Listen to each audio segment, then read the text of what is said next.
Hello friends, I am Rajesh. Welcome to my channel. आज जो है हम लोग बात करेंगे जो सिविल इंजीनियरिंग का जो हम लोग रिवीजन करते आए हैं अभी तक, उसमें जो बिल्डिंग मटेरियल अभी हम लोग कर रहे हैं और उसमें हम लोग जो है पहले जो सीमेंट और टिम्बर के बारे में हम लोग रिवीजन उसका कर चुके हैं। ठीक है, तो ये वीडियो जो है उसमें हम लोग ब्रिक के बारे में बात करेंगे।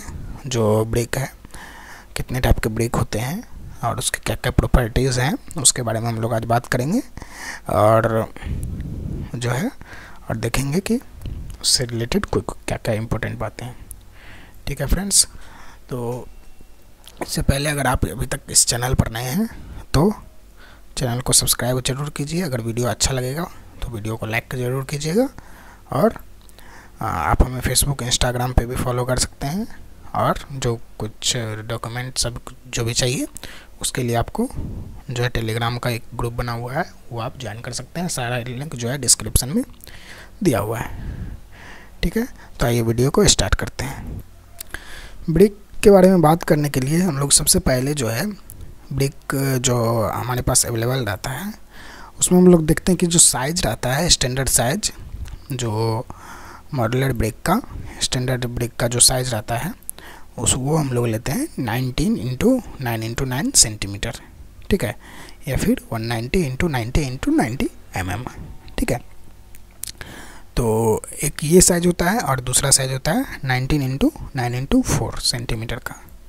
ठीक है, और जब हम लोग इसमें मोटार फिक्स कर देते हैं, मोटार लगा देते हैं, यानी कि ब्रिक मशीनरी जब हम लोग बनाते हैं तो उस केस में इसका वैल्यू जो होता है 20x10x10 हो जाता है। इसको नॉमिनल साइज बोलते हैं। ठीक है, यानी कि अगर पूछा जाएगा कि स्टैंडर्ड साइज क्या होता है तो वहाँ पे हम लोग 19x9x9 बोलेंगे सेंटीमीटर में, और अगर नॉमिनल साइज पूछा जाए तो 20x10x10 ये हम लोग बोलेंगे। ठीक है, और जो वेट होता है इस ब्रिक का वो लगभग 3 kg के आसपास होता है। ठीक है, और जो फ्रॉग होता है ये मान लीजिए ये जो है ब्रिक है। ठीक है, तो एक बीच में इतना सारा पार्ट बना हुआ रहता है जिस पे कंपनी का नाम लिखा रहता है। ठीक है, इसको हम लोग फ्रॉग बोलते हैं। ठीक है, ये जो होता है ये फ्रॉग होता है और इसका साइज कितना होता है, इसका 10, ये हो गया 10, ये हो गया 4, और ये जो डेप्थ होता है कुछ डेप्थ भी होता है जो इसमें लगा रहता है, जितना कुछ डेप्थ का रहता है ये, तो उसको हम लोग ये 4 लेते हैं, वो 1 सेंटीमीटर लेते हैं। ठीक है, 10x4x1 इसका साइज होता है फ्रॉग का। और जो फ्रॉग हम लोग क्यों डालते हैं, फ्रॉग जो है हम लोग डालते हैं कि जो मोटार जब दो ब्रिक के बीच में हम लोग जब मोटार प्लेस करते हैं तो दोनों के बीच में अच्छा बॉन्ड बन सके, इसीलिए हम लोग फ्रॉग उसमें प्रोवाइड करते हैं। ठीक है, तो यही है purpose of providing frog is to form a key for holding the motor. ठीक है, मोटार होल्ड करने के लिए एक की बन जाएगा वहाँ पे, और therefore the brick are laid with frog on top, इसलिए हम लोग फ्रॉग देते हैं ब्रिक के टॉप पे। ठीक है, साइज ऑफ ट्रेडिशनल ब्रिक। ठीक है, ट्रेडिशनल ब्रिक जो था और फील्ड ब्रिक का साइज पहले 230x110x75 mm का ट्रेडिशनल ब्रिक का साइज, ये भी पूछा जाता है। ये हो गया standard brick 19x9x9, nominal brick 20x10x10, और एक है ट्रेडिशनल ब्रिक 230x110x75 mm, यानी कि 23x11x7.5 सेंटीमीटर। ठीक है, ये ट्रेडिशनल ब्रिक का साइज हो गया। ठीक, और उसके बाद है ब्रिक जो होता है वो बनता कैसे है, किस उसमें कौन कौन से क्या क्या होते हैं इंग्रेडिएंट्स। ठीक है, सिलिका जो होता है इसमें 50 to 60% होता है, एलुमिना 20 to 30%, लाइम 5% से ज़्यादा नहीं होना चाहिए, iron oxide 5 to 6%, magnesia less than 1%, और अल्कली CO2 SO3 वाटर ये सब मिला के ये सब थोड़ा थोड़ा होता है, ठीक है, बहुत कम, ठीक है। सिल्का जो है 50 से 60% डालते हैं। एक्सेस सिल्का अगर हो जाएगा तो जो कोहेशन होगा ना उसको पार्टिकल और जो ब्रिक के बीच में उसको ये ख़राब कर देगा, ठीक है, डिस्ट्रॉय कर देगा। और अगर लाइम के प्रेजेंस में, ठीक है, लाइम के प्रेजेंस में और oxide of iron, Chilka fuses at lower temperature provides the brick it's hardness and durability, ठीक है। लाइम के प्रेजेंस में जो आयरन ऑक्साइड और लाइम के दोनों के प्रेजेंस में सिल्का जो है वो हार्डनेस और ड्यूरेबिलिटी देता है, ठीक है। It prevents cracking, shrinkage and warping of green bricks, ठीक है, इसका वार्पिंग को रोकता है। उसके बाद एल्यूमिना जो होता है, एल्यूमिना 20 to 30% डालते हैं। ये जो है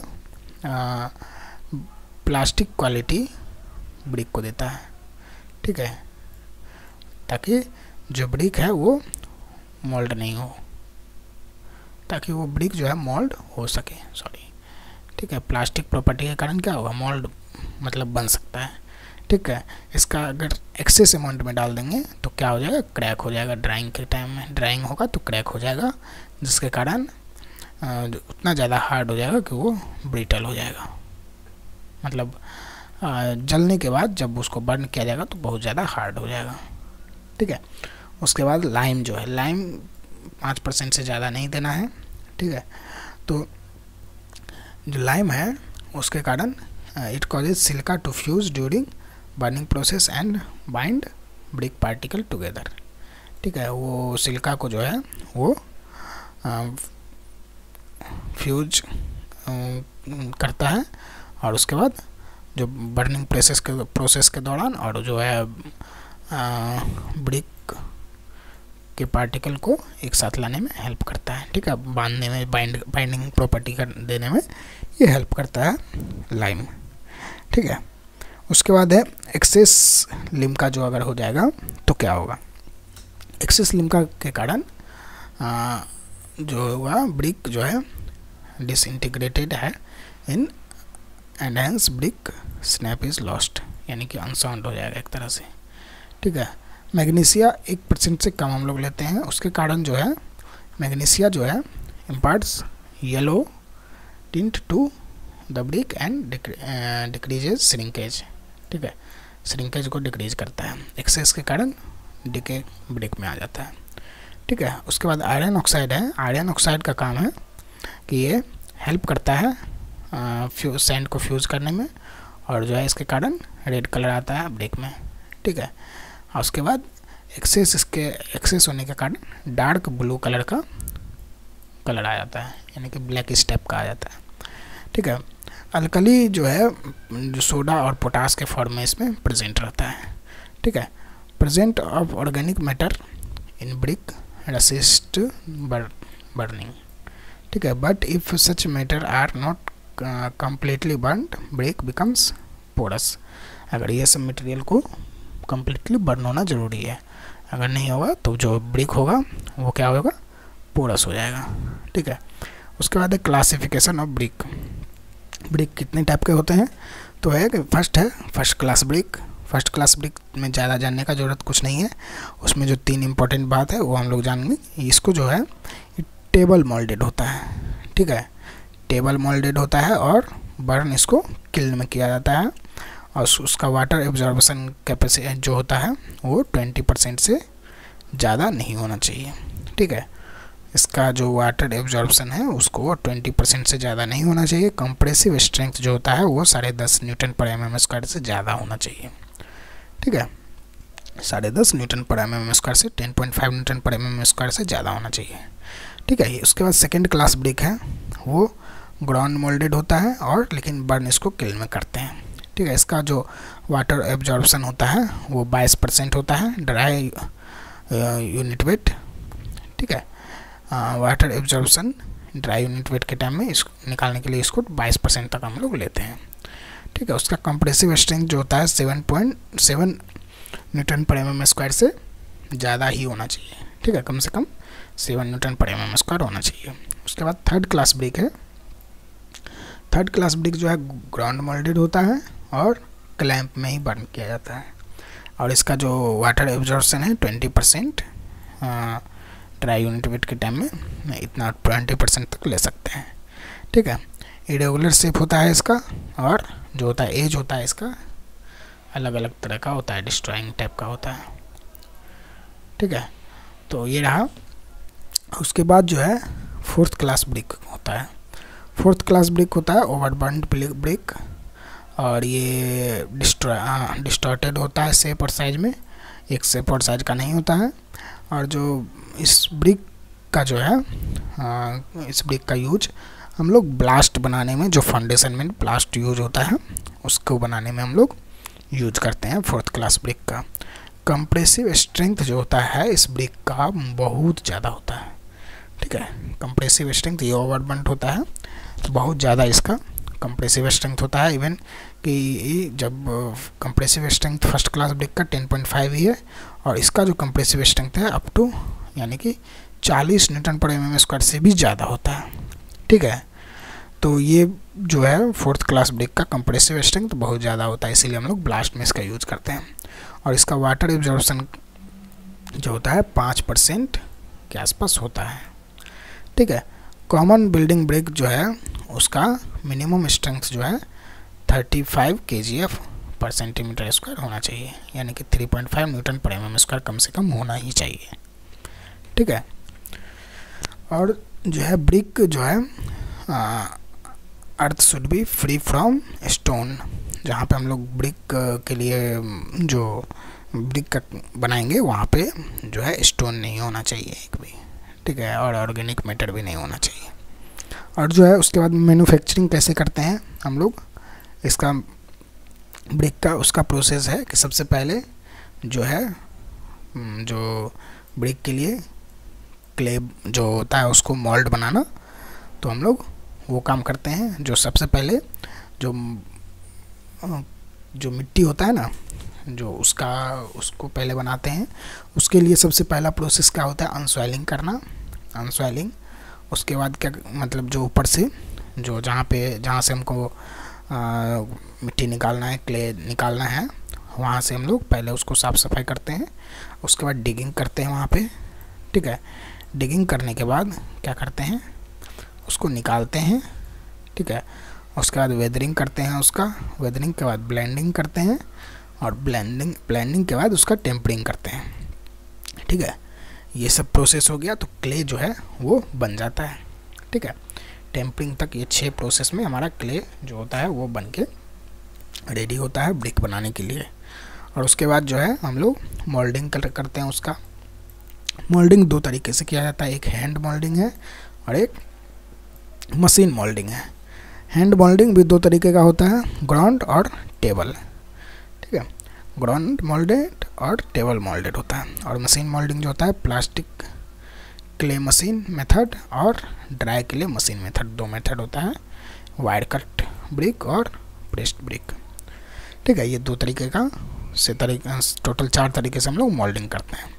और मोल्डिंग करने के बाद क्या करते हैं, ब्रिक को ड्राइंग के लिए छोड़ देते हैं, या तो उसको नेचुरल ड्राइंग या आर्टिफिशियल ड्राइंग करते हैं। ठीक है, और उसके बाद जो है लास्ट प्रोसेस उसका बर्निंग करते हैं।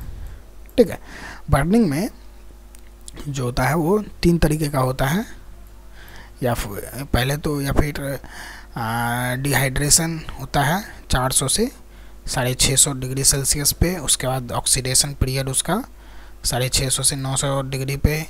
और उसके बाद विट्रीफिकेशन होता है 900 से 1100 पे, या फिर 1000 से 1200 पे। ठीक है, बर्निंग जो होता है 2 तरीके से किया जा सकता है, अदर तो क्लैंप बर्निंग हो या फिर किल्न बर्निंग हो। ठीक है, क्लैंप में मीन्स कि ऐसे ही लगा करके बाहर में वो हम लोग बर्न करते हैं, और किल्न बर्निंग होता है कि यहाँ पे इंटरमीडिएट किल्न और कंटिन्यूअस किल्न, 2 तरीके का किल्न होता है, वहाँ पे हम लोग इसको बर्न करते हैं। ठीक है, उसके बाद है डिफेक्ट इन ब्रिक। ठीक है, ब्रिक में कितने सारे डिफेक्ट होते हैं वो हमें देखेंगे। एक है कि ओवर बर्निंग हो जाएगा ब्रिक का। ठीक है, तो वो क्या हो जाएगा, ओवर बर्निंग हो जाएगा तो क्लास 4 ब्रिक में चला जाएगा, जिसका कंप्रेसिव स्ट्रेंथ भी बहुत ज़्यादा होता है और मॉइस्चर कंटेंट बहुत कम होता है। उसके बाद या पहला तो कैसा गया कि ओवरबर्न हो गया, सेकंड है कि अनबर्न हो गया, ठीक है, मतलब ज़्यादा ठीक से मतलब बर्निंग हुआ ही नहीं, तो क्लास थर्ड में आ जाता है, ठीक है, थर्ड क्लास ब्रेक हो जाता है। उसके बाद थर्ड प्रोसेस है, थर्ड डिफेक्ट है कि ब्लोटिंग हो जाए। उसके बाद क्या होता है कि ब्लैक कोर आ जाए, उसका या फिर इफ्लोरेंस आ जाए, इफ्लोरेसेंस जो होता है जो वो ऊपर में वाइट कलर का कुछ स्पॉट्स बन जाता है वही। उसके बाद या फिर चप्स आ जाए, या फिर जो क्रैक सब है वो उसमें आ जाए, या फिर जो उसको चेक करने के लिए, या फिर स्पॉट्स जो है, फिर ब्लिस्टर है, फिर लेमिनेशन, कुछ ये सब कुछ डिफेक्ट हैं जो इसमें आ सकते हैं, ठीक है।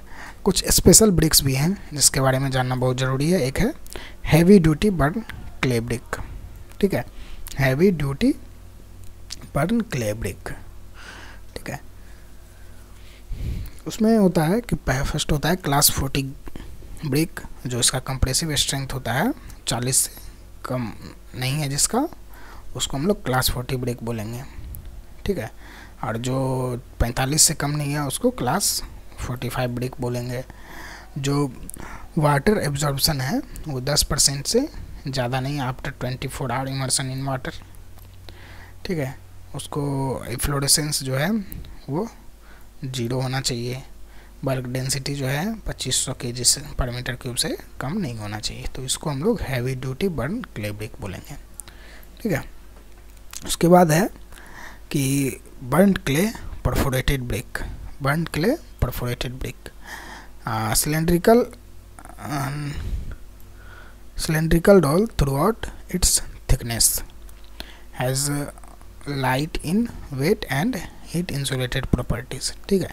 इसका प्रॉपर्टीज होता है मिनिमम एवरेज कंप्रेसिव स्ट्रेंथ जो होता है 7 किलोन्यूटन पर मीटर स्क्वायर पर mm² होना चाहिए और नेट एरिया पे, ठीक है। उसके बाद थर्ड है सैंड लाइम ब्रिक, उसके बाद एसिड रेसिस्टेंस ब्रिक, उसके बाद रिफ्रैक्टरी ब्रिक या फिर फायर क्ले ब्रिक, ठीक है। ये सब कुछ ब्रिक है।